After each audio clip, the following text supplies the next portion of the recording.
I've lampooned this situation a couple of different times over the past few days, and well, considering the fact that we're getting to a legendary historical status on this, might as well throw in my 2 cents. And plus, well, outside of just that Idaho University killer situation, isn't really much to talk about today, so let's just dunk on Kevin McCarthy and his absolute failure in bid to become the Speaker of the House, okay? And the fact that big old blockhead Matt Gaetz, who I defended before, man, under a bunch of different nefarious situations, standing his ground with those 20 brave soldiers in Congress.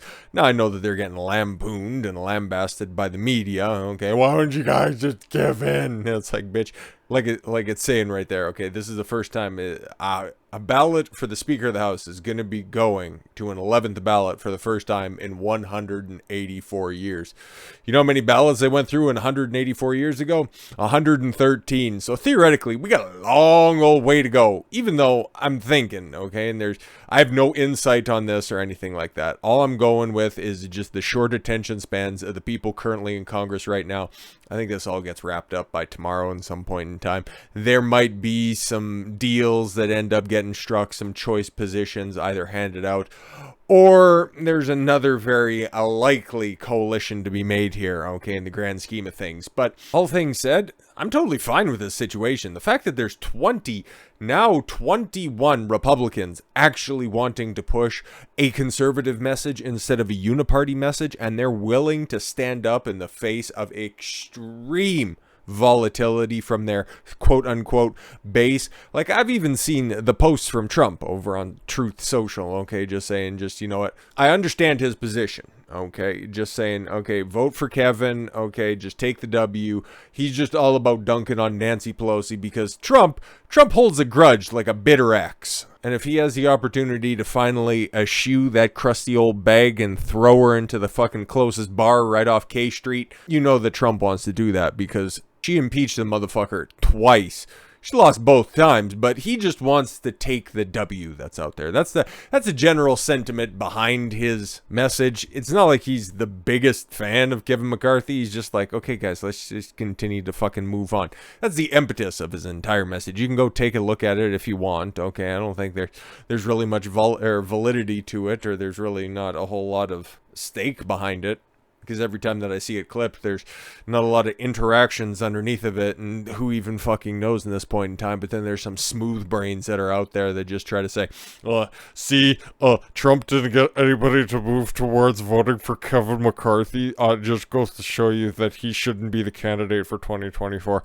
There's some big brain fucking takes that are out there that just piss me off to no end, because how do you work? How in your gigantic warehouse skull, okay, do you come up with the interpretation that this can somehow be a Trump situation, that he needs to be involved in this in any form or fashion? He was throwing in his 2 cents on this one. You know what Trump's all about, okay? If he has an opportunity to dunk on Nancy Pelosi, you know exactly what he's going to be doing. That's all that Trump is about. He's all about squashing beefs while he's not in the White House right now, okay? If he had a second or third opinion on this, and he had an opportunity to take a look at the people that were actually standing up against Kevin McCarthy, he would understand that those 20 people voting against Kevin time and time again, those are his most vociferous supporters. Matt Gaetz, Marjorie Taylor Greene, a whole bunch of other folks that are down there wanting to have Jim Jordan, one of the people that champions the America First message stronger and louder than anybody else out there. If he had all of that information, which I don't know how closely Trump is following this stuff, this isn't a Trump issue to me. This is a bridge to 2024. It's going to be a very tumultuous time. Obviously, this is the first week of the last off year, theoretically, even though everything's going to start heating up somewhere around mid to late summer once more candidates come out and we start with the primary debates. But this is theoretically the calm before the 2024 storm, and we're already getting some crazy shit like this. Holy! But enough preamble. Let's get into what's actually going on right now, because I just find this hilarious. Listen, man, Congress isn't in session right now, so there's no way that they could be sending over any more money to Ukraine right now. I'll have more on that situation tomorrow, because if you ever wanted some more proof that maybe the leadership in Ukraine doesn't exactly have the best intentions for the Ukrainian people at heart. Well, stay tuned for tomorrow. I think it's the early video. Regardless, it'll be out there before the 5 o'clock video. But let's get to this. The often raucous House Chambers was left in a sleepy state for suspended animation Thursday as members failed to elect a speaker for the 10th time in a little over 48 hours and proceeded to an 11th ballot for the first time in 184 years. I think, yeah, wasn't Pelosi and Maxine Waters, didn't they vote? Or weren't they a part of that ballot too? Anyways, about half the House scrolled through their phones, bored with the lack of progress over 3 days. In fact, GOP leader Kevin McCarthy lost another vote, as Representative-elect Ken Buck of Colorado excused himself for a doctor's appointment. Oh, okay. Leaving the Californian on 200 votes, down from 201 earlier in the day. A source associated with the pro-McCarthy House office told the Post that McCarthy was most likely fucked as a hardcore band of 20 GOP rebels. Why don't you want to circle around those people with strong wills? Because even the most radical sects of the squad of the Democrats back in 2018 during the midterms when Nancy Pelosi took back the gavel, not even the squad, the right's boogeyman, they didn't even vote against Nancy Pelosi. They folded like a cheap fucking suit. But here you have 20 GOPers all sticking together, wanting actual change in the party instead of just campaigning and fundraising for the party. I appreciate this so much. They want to actually represent the electorate. Everybody else is like, just vote for Kevin McCarthy, bro. Just like they were, just wear the mask, bro. Just take the jab, bro. Just support Ukraine, bro. Nah. The buck stops here. Pun not even close to being intended. Kevin's in trouble because he thinks he can get the number down from 20. But there are 6, 7, 9 people who are never,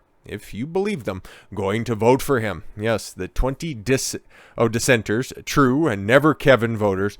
It doesn't quite have the same ring as never Trumpers, so stop trying to make that happen. Just like they tried to make Tate's Angels happen. Fucking different topic, different time.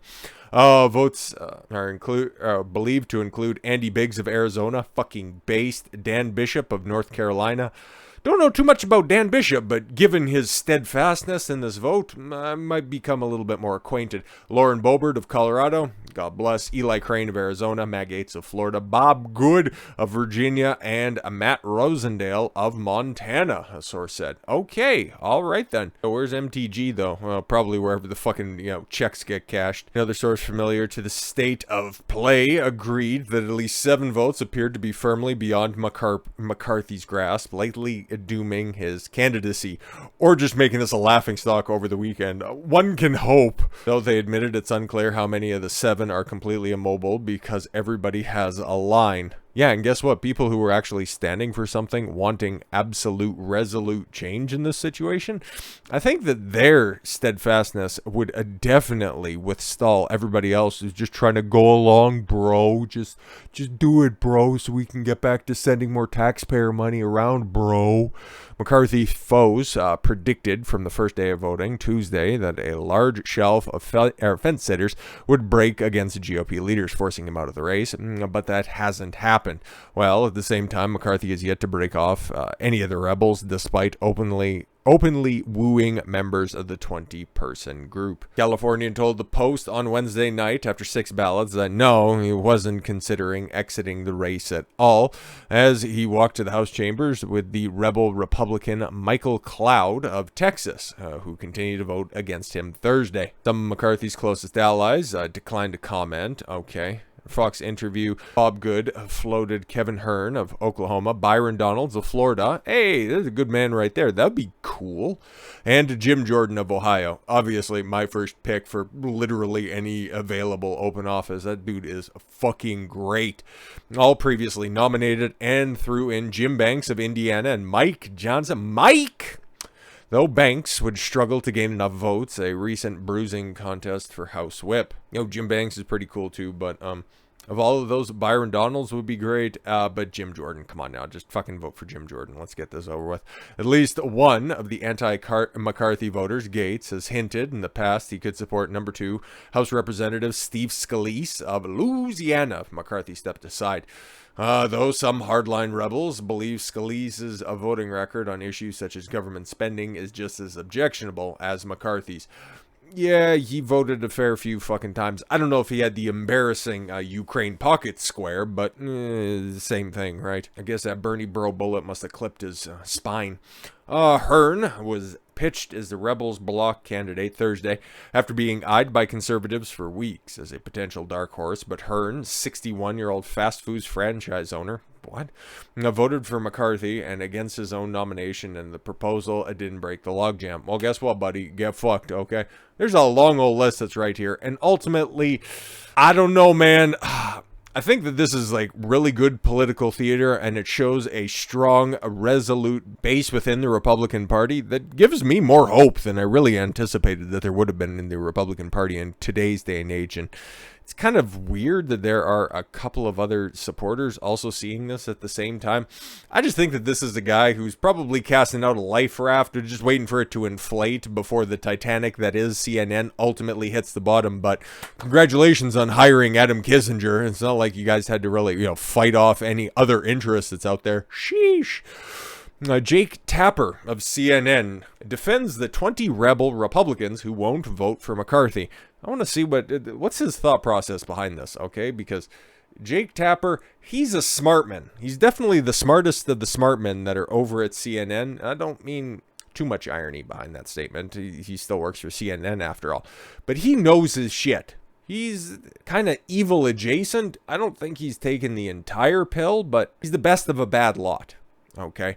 He defends the 20 rebels from Kevin McCarthy's own party who refused to vote for the California Republican as a Speaker of the House.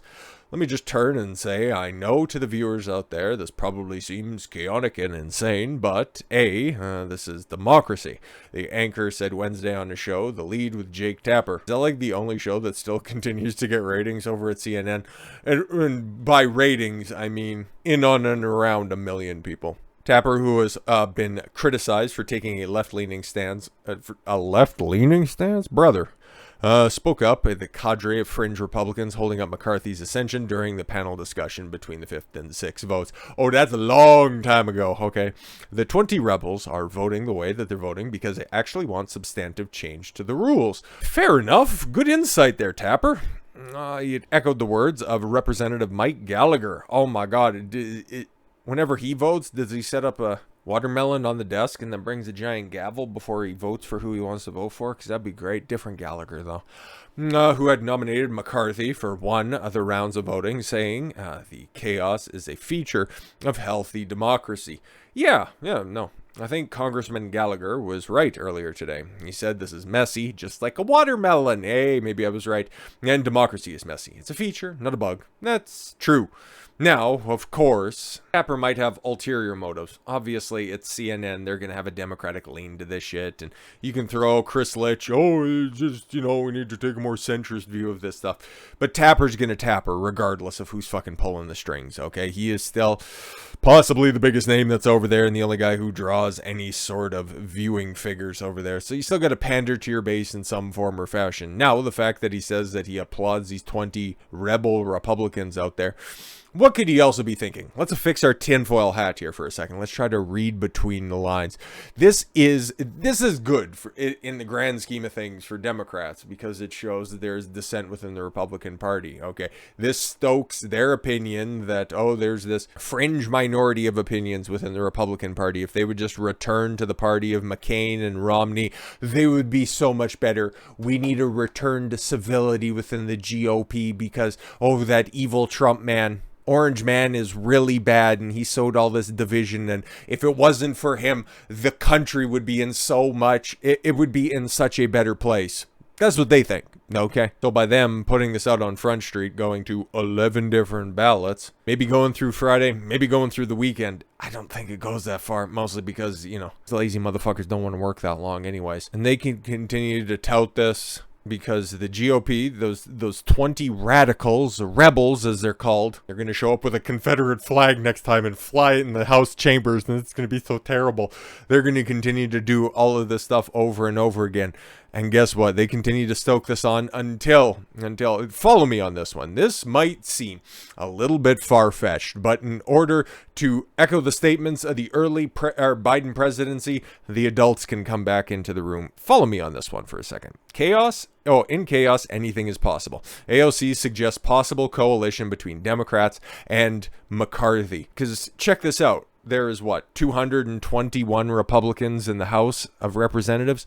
Where have the Democrats voted for the entire time? Okay, they've been voting, they've been throwing their support behind Hakeem Jeffries time and time and time again, knowing that ultimately nothing's going to end up coming of their votes. But what if we get to a point of absurdity several days on in this one, and then Hakeem just decides, he turns around to his party. I'm sure it won't be this dramatic. It'll be discussed behind closed doors and whatever. He just says, guys, instead of voting for me, we just need to be the bigger party in this situation. We just need to go ahead and nominate Kevin McCarthy because we're the party of bipartisanship and we just want to work for the American people. And then the Democrats can ride in just like Gandalf over the fucking hill as the sun rises on the fifth morn, and they can come down and slay the rest of those 20 rebel Republican orcs. Oh, it'll be such a good storybook beginning to the 118th Congress. I can see it in the fucking stars, and it seems just too sweet for the Democrats to pass up. I don't know how many more ballots they're going to run through on this shit before they want to pull something like that, but that's a story that they could spin. But then for the people, and again, it's only 20 people. If it was 50, if it was 100, if it was a totally divided party, that would make it too obvious that the Democrats want to support Kevin McCarthy, and Kevin McCarthy is more of a uniparty figure than he is a Republican American first candidate. But is it something that the Democrats in this situation, is that something that they would do if they start to have some conversations with McCarthy? Listen, we'll give you the speaker's gavel. We just want some concessions over here. This is going to make for some strange bedfellows, and let's see what one of the, let's keep it a buck, dumbest people in Congress. She's not a good fundraiser. Oh, I'm sorry. I'm not saying she's not a good fundraiser. I'm not saying she's not a good congressperson. She's just, when it comes to day-to-day conversations and articulating her positions, yeah, I wouldn't give her anything more than an 80 IQ. She's a nice set of tits, a big pair of eyes, and just a fucking waste of space in Congress. But with all that said, let's go. AOC, during a January 3rd television appearance, wow, this was a few days ago at this point, suggested the possibility of a coalition government between Republican-elect Kevin McCarthy, the front-runner for the race of Speaker, and the Democrats. Interesting. On January 3rd, the House cast 3 ballots, and we're on to 11 now. Okay, Democrats are unanimously united behind their own pick for the top House spot, incoming Minority Leader Hakeem Jeffries. In each of the 3 votes canvassed, Jeffries won the support of all 212 members of his party. But given the fact that they only need 50, 60, there could be that a good democracy-loving contingent within the Democratic Party, if we want to get really fucking skeptical about this one, the people that want to put party politics aside, guys, we just need to go ahead. We need to be the bigger men, women, they, thems in this situation, and we just need to have a speaker up there so we can go back and we can work for the American people during these trying times. But also, you don't want to push too hard on why there's such trying times right now. Obviously, it's because the Republicans can't get their shit together, right? There's so many good stories that can spin off of this stuff, and we know the Democrats are definitely the storytellers because they've got Hollywood in their back pockets. In the 2022 midterms, Republicans narrowly flipped the House, but Democrats also gained a new seat in the Senate, cementing their majority at the margin of 51 Democrats to 49 Republicans. The Senate's already sworn in. We seen old fucking Igor gets sworn in. Well, actually, his wife, who was like, just fucking give the bitch the pin, okay? You barely have to change anything on the office branding, for Christ's sake. Just fucking let her be the senator already, and you can just, I don't know, act as a fucking coat rack in the corner and just try not to drool on everything, you blumbering idiot. Anyways, Ocasio-Cortez said that while she hasn't expected McCarthy to pull through on the first ballot, she didn't think the vote would be as catastrophic for Kevin McCarthy as it was. So she sees the limping gazelle out there in the field. Well, how couldn't you? Have you seen those fucking blinkers? Okay. She opined that the results coming after months of campaigning by McCarthy were a testament to the lack of leadership by the California Republican. Ooh, so if you go ahead and install somebody with a gunshot wound, that makes your positions look better. How about that? Is there any hope that you guys would work together to get Hakeem Jeffries elected? Wagner asked. In chaos, anything is possible, Ocasio-Cortez replied, adding, it's unlikely, but there's always a possibility. Ocasio-Cortez then mused about the possibilities of further, suggesting that Democrats, everything's getting jumbled together. I guess I need those big eyes like she has.